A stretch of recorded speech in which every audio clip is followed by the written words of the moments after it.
ಪ್ರಕರಣಗಳಾದ್ರೆ ಅವರು ಭರಿಸಿದ ನ್ಯಾಯಾಲಯ ಶುಲ್ಕವನ್ನು, ಕೋರ್ಟ್ ಫೀಸ್ ಅಂತ ಏನ್ ಹೇಳ್ತೀವಿ, ಆ ನ್ಯಾಯಾಲಯ ಶುಲ್ಕವನ್ನು ಸಂಪೂರ್ಣವಾಗಿ ಕೇಸ್ ಹಾಕಿದವರಿಗೆ ಪಾವತಿಸಲಾಗುತ್ತದೆ. ಮತ್ತೆ ಲೋಕದಲ್ಲದಲ್ಲಿ ಪ್ರಕರಣ ಇತ್ಯರ್ಥವಾದಲ್ಲಿ ಅಪೀಲು ಮಾಡಲಿಕ್ಕೆ ಯಾವುದೇ ಅವಕಾಶ ಇಲ್ಲದಿರುವುದರಿಂದ ಪ್ರಕರಣ ಶೀಘ್ರವಾಗಿ ಅಲ್ಲಿಗೆ ಮುಕ್ತಾಯವಾಗುತ್ತದೆ.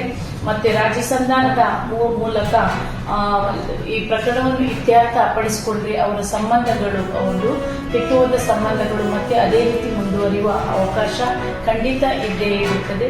ಸೊ ಈ ನಿಟ್ಟಿನಲ್ಲಿ ಅದಲ್ಲದೆ ಹಲವಾರು ಕೌಟುಂಬಿಕ ಪ್ರಕರಣಗಳು, ಅದರಲ್ಲೂ ಸಹ ವಿವಾಹ ವಿಚ್ಛೇದನಕ್ಕೆ ಬಂದಂತಹ ದಂಪತಿಗಳನ್ನು ಪ್ರತಿ ಲೋಕದಲ್ಲಲ್ಲಿ ನಮ್ಮ ಕೌಟುಂಬಿಕ ನ್ಯಾಯಾಲಯ ಹಾಗೂ ತಾಲೂಕಿನ ಇತರೆ ನ್ಯಾಯಾಧೀಶರುಗಳು ಸೇರಿ ಅವರನ್ನು ಒಂದುಗೂಡಿಸುವ ಪ್ರಯತ್ನ ಮಾಡ್ತಾರೆ.